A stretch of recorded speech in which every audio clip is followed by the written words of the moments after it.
Hello art friends, my name is Fleshwad and today I'm going to be drawing your Creepypasta OCs, except that this is Environment Edition. So these stories will focus mainly on environments, but they will have characters in them. I did go pretty characterized on these, which was not my original plan. I really wanted to focus more on the background, but I still had a lot of fun drawing these drawings, and these stories are pretty good. Remember to watch this video in the dark with the lights off and your headphones on for the best viewing experience. The Buildings of Bad Omen, submitted by the Kit Kat. In the most abandoned part of the city was a set of 5 apartment buildings, all burned down. One was still standing, covered in ashes and burn marks, but the other 4 had been totally destroyed by the flames. Nobody really knew how they caught fire. It could have been a gas leak, or a crime. Some people had come here to explore the remains of the buildings, but all turned around when it came to enter the last building. Everybody had a strong discomfort looking at it, feeling observed, and sometime paralyzed with fear. This place was deemed haunted. Only one person ended up brave enough to pass the high and sinister walls, bringing with them an old camera to prove it.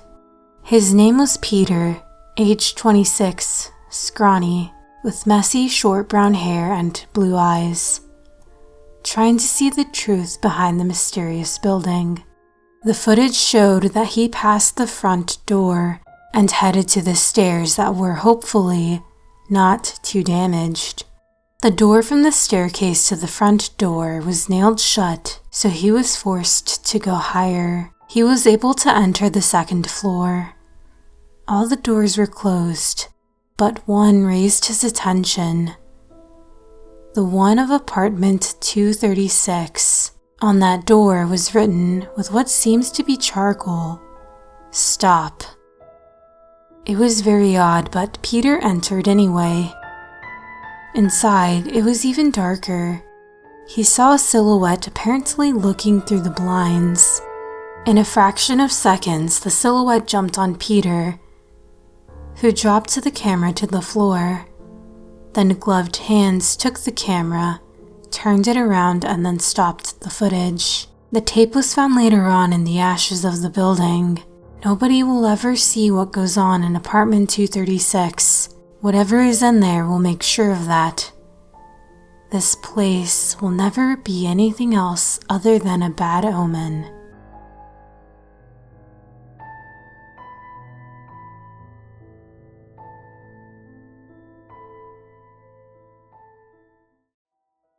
Freak Show, submitted by Unbroken_crowns. Carrie had always been interested in reading.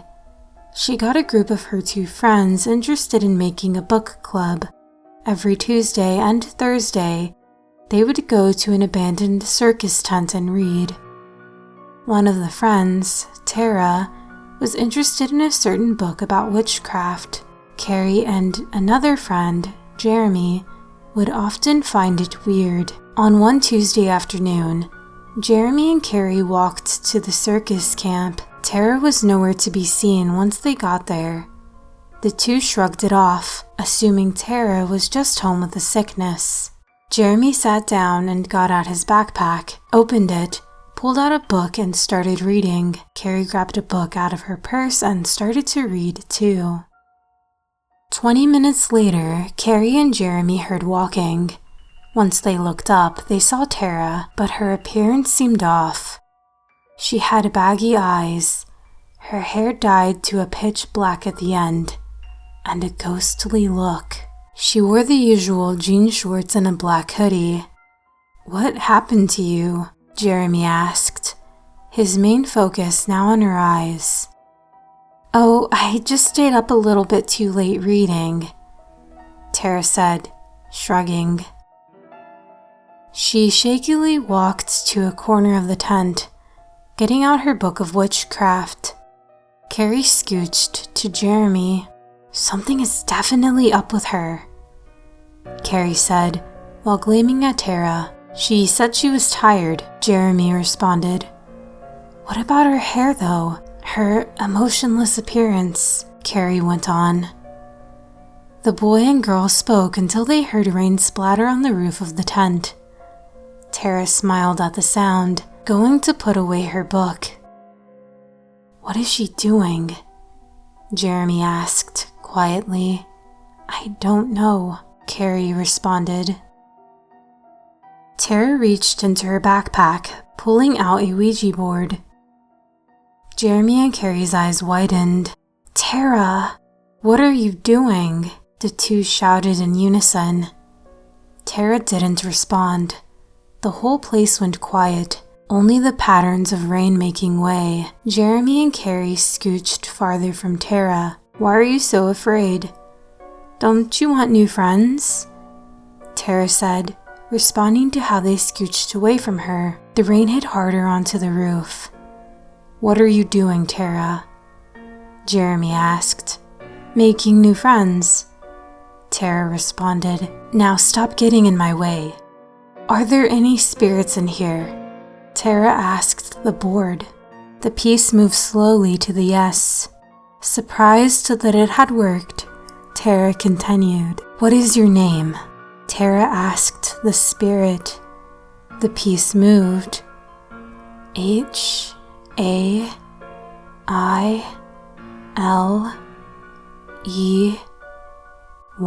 Haley? The piece moved to yes. "Haley, be my new friend," Tara screamed. Haley didn't respond.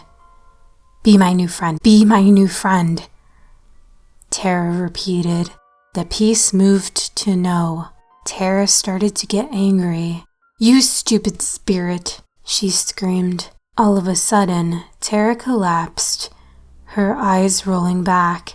Jeremy and Carrie freaked out. Tara's eyes then turned pitch black. She then got up slowly and looked at Jeremy and Carrie. Clowns started to appear everywhere.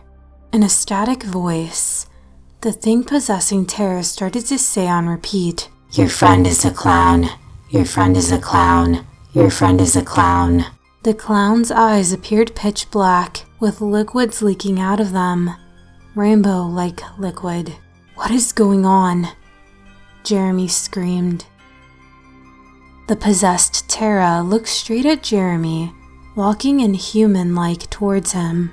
Jeremy backed up a bit. Tara smiled, grabbing Jeremy's shoulder. She pulled him to the ground and started to choke him. "Stop!"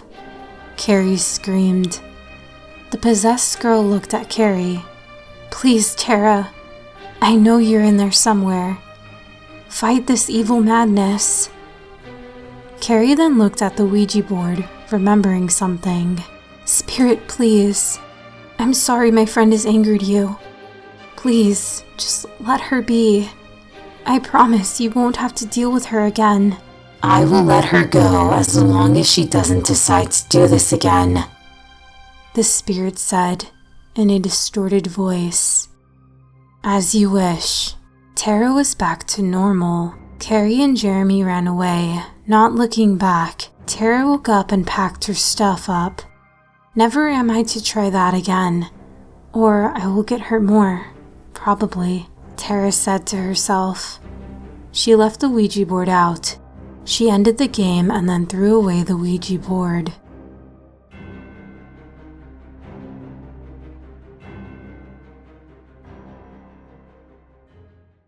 The Walls Have Eyes, submitted by Demidog. In Verano Village, there was a warehouse. None knew what it was used for. It simply stood ominously towering over the pine trees, obscuring the bottom half from the town's view. Rumors were spread about it. Some say it was an asylum, and that the patients still lurk within its walls. Others have said that it was a government facility that the government wants everyone to think is abandoned. The only thing that any of the townsfolk truly know about the mysterious building is that each year, 4 teens go in, 1 comes out. Those that do return from the horror of the factory refuse to speak of it ever again. Many of the survivors have moved out of state, all except for 1. Sarah Rowland had snuck out of her home at midnight with 3 others: Harris Jackman, Tyler Baybed, and Annie Shawless. Tyler and Sarah had rushed into the abandoned area with nothing to lose. Harris with his camera had done a brief sweep of the entrance, while Annie simply stood in fear before rushing in to cling to Tyler. Everything seemed rather ordinary. Boxes were scattered holding seemingly random objects: shoes, smartphones, helmets, and skateboards. There were shelves upon shelves, rolled like a disheveled library. There was a clear path to the next floor up. The stairs creaked and groaned as Tyler and Annie shuffled upwards. Sarah waited for Harris as he continued around the rows of storage. As they ascended, a low bass noise sounded, following a horrified shriek. Harris quickened his pace and Sarah hesitated. Her legs had shook as she attempted to make haste. The scene before them, Tyler was leaning over himself, coughing violently. However, to Sarah's horror, the choking had been muffled by a dripping black tendril, forcing its way into the throat of the boy. The walls and ceiling were covered in a black substance and blood. Corpses in various different stages of decay were interwoven throughout the monstrosity. Annie had shoved herself into the corner of the room and sobbed, while Harris backed away in shock. Sarah stood, unable to move. Tyler's stomach seemed to swell, then die down repeatedly as more of the tentacles found their way into his throat.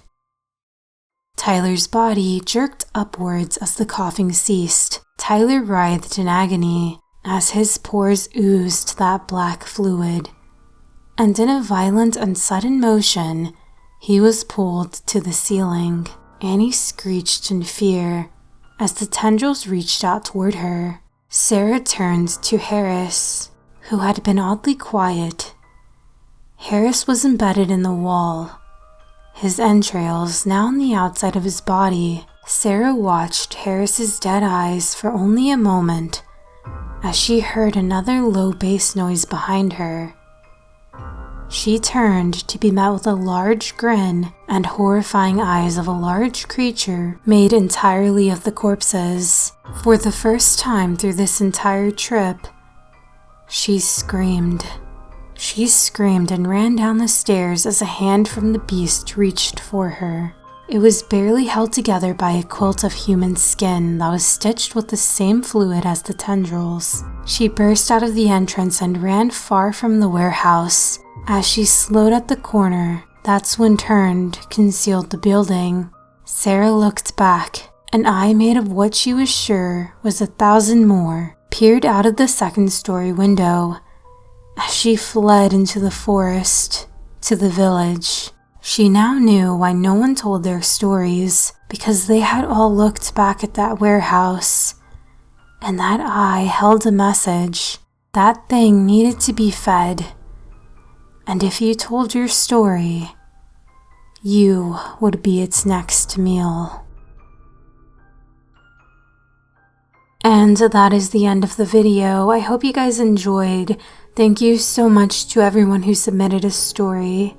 There was actually a lot of really good ones that didn't really fit in with the environment theme. So for the next theme, I'm gonna go with cryptids. There was a bunch of stories submitted in the last video that could be considered or grouped with cryptid stories. You guys are awesome at writing stories, so I'm gonna make that the next theme. So yeah, write me your best cryptid stories in the comments down below.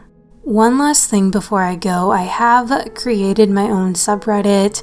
It is just r/fleshwaldyt, And I created it because a couple of you were saying that your stories were too long to comment on YouTube, which I totally get, and I don't want to discourage anyone from submitting longer stories. So Reddit is the perfect place to do that. Come and join, and you don't even have to just post stories there. You can post art, you can post whatever, as long as it relates to the channel, I guess. But yeah, I will have it linked in the description, so long stories there. You can post short stories if you want as well. If you just want to post it there so maybe less people see it, whatever you want. That subreddit is open to the Fleshwad channel. Yeah, that's all the news I have for ya.